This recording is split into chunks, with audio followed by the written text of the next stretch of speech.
ഇന്ന് എനിക്ക് വളരെ പ്രത്യേകതയുള്ളൊരു ദിവസമാണ്. എൻ്റെ മോൻ എന്നോട് കുറേ നാളായിട്ട് പറയുന്നു അവന് ചട്ടിച്ചോറ് ഉണ്ടാക്കി കൊടുക്കണമെന്ന്. അതിന് സമയം കിട്ടിയിട്ടില്ലായിരുന്നു. അങ്ങനെയാണെങ്കിൽ ഇന്നൊരു ദിവസം ചെയ്യാമെന്ന് കരുതി. ഇന്ന് ഇലക്ഷൻ ദിവസമായിരുന്നു. രാവിലെ വോട്ടൊക്കെ ചെയ്തിട്ട് തിരിച്ച് വന്ന് രാവിലെ ദോശയും സാമ്പാറും ഒക്കെ ഉണ്ടാക്കി ആദ്യം കോവയ്ക്ക മെഴുക്കുവരട്ടിക്കുള്ളത് അടുപ്പിലോട്ട് വെച്ചു. അവന് കോവയ്ക്ക വലിയ ഇഷ്ടമാണ്. അതിനുശേഷം മീൻകറിക്കുള്ള ഉള്ളിയൊക്കെ പൊളിച്ചിട്ട് ചേട്ടന് കടയിൽ നിന്ന് പോകണമായിരുന്നു. അപ്പോൾ രസത്തിന് വേണ്ടിയിട്ടുള്ള തക്കാളി അടുപ്പിലോട്ട് വെച്ചു. ഈ തക്കാളിയൊക്കെ ഞാൻ ഇവിടെ ആയിട്ടോ കാണുന്നത് ഇങ്ങനത്തെ രസം. കാരണം ഞങ്ങളുടെ നാട്ടിൽ എന്ന് വെച്ചാൽ ചെങ്ങന്നൂർ, ഞങ്ങൾ ചെയ്യുന്നത് രസത്തിന് വെളുത്തുള്ളിയും കുരുമുളകും പട്ടിലമുളകൂടെ ചവച്ച് വഴറ്റിയെടുത്തിട്ടാണ് പുളിവെള്ളം ഒഴിച്ചാണ് രസം ഉണ്ടാക്കുന്നത്. പക്ഷേ ഇവിടെ വന്നിട്ടാണ് ഞാൻ ഈ രസം കാണുന്നത് തക്കാളിയും പച്ചമുളകും മഞ്ഞൾപ്പൊടിയും മുളക് പൊടിയും ഉപ്പും കൂടി ഇട്ട് വേവിച്ച് കടുക് വറുത്തെടുക്കുന്ന രസം. അതിനുശേഷം ഞാൻ അടുപ്പിലോട്ട് വെച്ചിട്ട് മീൻ മേടിക്കാൻ വേണ്ടി ഞങ്ങൾ പോവാണ്. എവിടെ വണ്ടി സ്റ്റാർട്ടാക്കിയാലും ആദ്യം ഓടി വന്ന് കയറുന്ന ഒരാളാണ് ഈ കാണുന്നത്. കുളിക്കാൻ പറഞ്ഞ് വിട്ടിട്ട് ഞങ്ങൾ പോകാൻ തുടങ്ങിയാണ്. കണ്ടില്ല, ഉടുപ്പ് പോലും വണ്ടിയിലിരുന്നാണ് ഇടുന്നത്. അങ്ങനെ ഞങ്ങൾ റോഡിൽ കൂടെ പോയി. പക്ഷേ ഇലക്ഷനായിട്ടും വലിയ തിരക്കൊന്നും ജംഗ്ഷനിലൊന്നും കാണാനില്ലായിരുന്നു. ഞങ്ങൾ ഇല്ലിക്കക്കവലയിലോട്ടാണ് പോയത്. അവിടെ ആകുമ്പോൾ ഒരുപാട് മീനുകൾ കാണുമല്ലോ. കണ്ടില്ലേ, ഇലക്ഷനായിട്ടും വലിയ തിരക്കൊന്നുമില്ല. ഇവിടെ കുറച്ച് തിരക്കൊക്കെ ഉണ്ട്. അങ്ങനെ നേരെ ഇല്ലിക്കലെത്തി. ഒരുപാട് മീൻ കണ്ടാലും അവസാനം ഞങ്ങൾ ഒന്നിൽ ചൂര അല്ലെങ്കിൽ മത്തി അയല തന്നെ എടുക്കും. അങ്ങനെ വലിയ, പക്ഷേ ഇത്തവണ മോതയാട്ടോ മേടിച്ചത്. മോത മേടിച്ചിട്ട് ചേട്ടൻ ചെറിയ പീസാക്കി തന്നു, കഴുകി തരാമെന്ന് പറഞ്ഞു. ഞാൻ ആ സമയം കൊണ്ട് ഉള്ളിയും വെളുത്തുള്ളിയൊക്കെ വഴറ്റി എടുത്തു. അതുപോലെ ഒരു സൈഡിലേക്ക് കോവയ്ക്ക മെഴുക്കുവരട്ടിയായി, അടുത്ത രസവും വെന്തു. അങ്ങനെ ഉള്ളിയൊക്കെ വഴറ്റി മുളക് പൊടിയൊക്കെ ഇട്ട് ഞാനത് ചെയ്യുന്നത് കൊഴുപ്പിന് വേണ്ടിയിട്ട് ആദ്യം വെള്ളം ഒഴിച്ച് ചെറുതായിട്ടൊന്ന് തിളപ്പിക്കും. അത് കഴിഞ്ഞിട്ട് അതൊന്ന് കുറുകി വരുമ്പോഴാണ് വീണ്ടും പുളിവെള്ളം ഒഴിക്കുന്നത്. ഇത് എൻ്റെ ഒരു ഐഡിയ ആണ്. അങ്ങനെ മീൻകറിയുടെ അരപ്പെല്ലാം ആയി. അത് കഴിഞ്ഞിട്ട് ചമ്മന്തിക്കുള്ള തേങ്ങാ തിരുമുന്നതിൻ്റെ ഇടയ്ക്ക് മോൻ വന്നിട്ട് ഡൗട്ടൊക്കെ ചോദിക്കുന്നുണ്ട്. കാരണം അവർ നാളെ പരീക്ഷ തുടങ്ങുകയാണ്.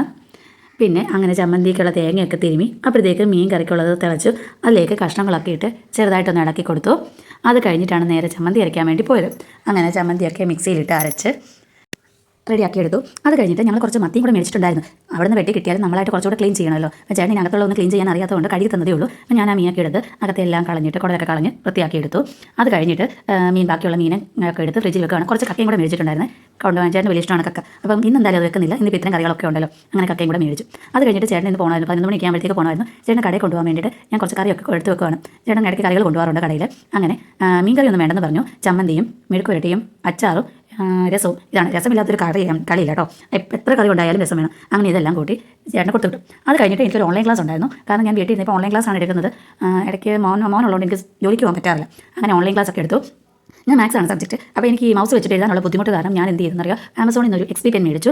ഒരു ചെറിയ ടാബ്ലറ്റ് പോലെ ഒരു അതിൽ എഴുതുമ്പോഴത്തേക്ക് നമ്മൾ ബുക്കിൽ എഴുതുന്ന പോലെ അതിൽ എഴുതി കഴിഞ്ഞാൽ കണ്ടില്ലേ സ്ക്രീനിൽ ഇങ്ങനെ നല്ല വൃത്തിയായിട്ട് എഴുതാൻ പറ്റും. എനിക്ക് മൗസ് വെച്ചിട്ട് എഴുതാനേ പറ്റുന്നില്ലായിരുന്നു. ആമസോൺ വഴി മേടിച്ചതാണ്. ഒരു 2500 സംതിങ് എന്തോ ആണ് ഞാൻ മേടിച്ചപ്പോൾ വില. ഇത് വെച്ചിട്ട് നമ്മൾ സ്മൂത്തായിട്ട് എഴുതാൻ പറ്റും. ഇനി ക്ലാസ് കഴിഞ്ഞിട്ട് ചട്ടിച്ചോറ് റെഡിയാക്കാനുള്ള മുട്ട പൊരിക്കുകയാണ്. മുട്ടയൊക്കെ പൊരിച്ചു. അത് കഴിഞ്ഞിട്ട് മോരുകറി വെച്ചു. മോരുകറി എന്ന് പറഞ്ഞു കഴിഞ്ഞാൽ ഇവിടെ പല നാട്ടിലും പല രീതിയിലാണല്ലോ. അങ്ങനെ മോരുകറിക്കുള്ളത് ഞാൻ ഈ ചോപ്പറിനകത്ത് വെച്ചിട്ടാണ് തൈര് ഉടച്ചെടുക്കുന്നത്. നല്ല അടിപൊളിയായിട്ട് കിട്ടും. അങ്ങനെ കടുവൊക്കെ വറുത്ത് മോരുകറിയൊക്കെ വെച്ച് അതുപോലെ തന്നെ തൊട്ടടുത്തുള്ള അടുപ്പിൽ തന്നെ ഞാൻ മീൻ വറുക്കാൻ കിട്ടും. കാരണം ചട്ടിച്ചോറിനകത്തൊരു മീൻ വറുത്തത് അല്ലെങ്കിൽ ചിക്കൻ വറുത്തത് വേണമല്ലോ. ഇത് ഞാൻ ചിക്കൻ മേടിച്ചില്ല, മീനാണ് വറുത്തത്. മീൻ വറുത്തത് സ്ക്വയർ മീൻ.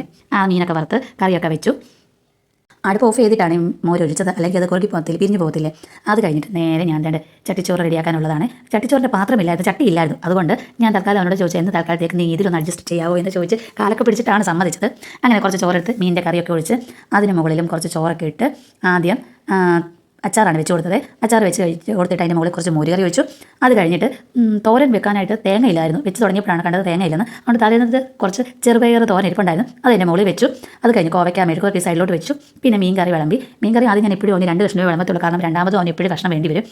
അങ്ങനെ മീൻ കഷ്ണം വെച്ചു. അതിൻ്റെ സൈഡിലായിട്ട് മുട്ട പൊരിച്ചത് വെച്ചു. അത് കഴിഞ്ഞിട്ട് അതിൻ്റെ മുകളിലായിട്ട് ചമ്മന്തി വെച്ച് കൊടുത്തു. അത് കഴിഞ്ഞിട്ട് മീൻ വറുത്തതും വെച്ചു. അത് കഴിഞ്ഞ് ഒരു പപ്പടവും കാച്ചിട്ടുണ്ടായിരുന്നു. പപ്പടവും കൂടെ വെച്ച് കൊടുത്ത് കിച്ചൻ്റെ ചട്ടിച്ചോറ് റെഡി. ചട്ടിച്ചോറല്ല, ഇത് ശരിക്കും ചെറുവൻ ചോറ് അല്ലെങ്കിൽ കാസർഗോഡ് ചോറെന്ന് പറയേണ്ടി വരും. ആദ്യം കൊടുത്തപ്പോൾ വലിയ ഗമയായിരുന്നു. എങ്ങനെ ഉണ്ടാകാന്നൊക്കെ ചോദിച്ചപ്പോൾ ഇതങ്ങനെ കണ്ടാലിങ്ങനെ പറയാൻ പറ്റുന്നത്, കഴിച്ചാലല്ലേ പറയാൻ പറ്റുമെന്നൊക്കെ പറഞ്ഞാൽ ഭയങ്കര ഗമയായിരുന്നു. പക്ഷേ അത് കഴിഞ്ഞിട്ട് ഞാൻ പിന്നെ ഒന്നും ചോദിക്കാൻ പോയില്ല. ഞാനങ്ങ് പോയി. അത് കഴിഞ്ഞ് വന്നപ്പോഴത്തേക്ക് പറഞ്ഞു അമ്മ അടിപൊളിയായിരുന്നു, എനിക്ക് ഭയങ്കരമായിട്ട് ഇഷ്ടപ്പെട്ടു, കുറച്ചുകൂടെ ചോറ് വരുമോ എന്നൊക്കെ പറഞ്ഞിട്ട് എന്നും കഴിക്കുന്നതിൽ ഇരട്ടി കഴിച്ചു. ആ സന്തോഷം ഒന്ന് കാണുകയായിരുന്നു. നമ്മുടെ മക്കളുടെ സന്തോഷത്തിന് വേണ്ടിയിട്ടല്ലേ നമ്മൾ എന്തും ചെയ്യുന്നത്. ആ സന്തോഷം കാണാൻ എനിക്ക് ഇത്രയും കഷ്ടപ്പെട്ടു. നല്ല മനസ്സ് നിറഞ്ഞു. കണ്ടിട്ട് ഇഷ്ടപ്പെട്ടു. ഞാൻ ഒന്നും ചോദിച്ചില്ല. ചട്ടിച്ചോറ് എങ്ങനെയുണ്ടെന്ന് ചോദിച്ചപ്പോൾ വലിയ ഗമ പറഞ്ഞവനാണ് ഇവർ രണ്ടാമത് ചോറിന് വേണ്ടി വന്നേക്കുന്നത്. കണ്ടില്ലേ? അപ്പോൾ ഇത്രയേ ഉള്ളൂ എൻ്റെ ചെറിയ വ്ലോഗ്. ഇലക്ഷനൊന്നും എടുത്താണെങ്കിലും എൻ്റെ സൗണ്ട് ശരിയല്ലാത്തതുകൊണ്ട് ഇത്ര താമസിച്ച് പോയി ഇടാൻ ഒരുപാട് തെറ്റുകുറ്റങ്ങളുണ്ടെന്ന് എനിക്കറിയാം. എന്തായാലും നിങ്ങളുടെ അഭിപ്രായങ്ങൾ ഞാൻ പ്രതീക്ഷിക്കുന്നു. ഇഷ്ടപ്പെട്ടു കഴിഞ്ഞാൽ ലൈക്ക് ചെയ്യുക, സബ്സ്ക്രൈബ് ചെയ്യുക. ബൈ.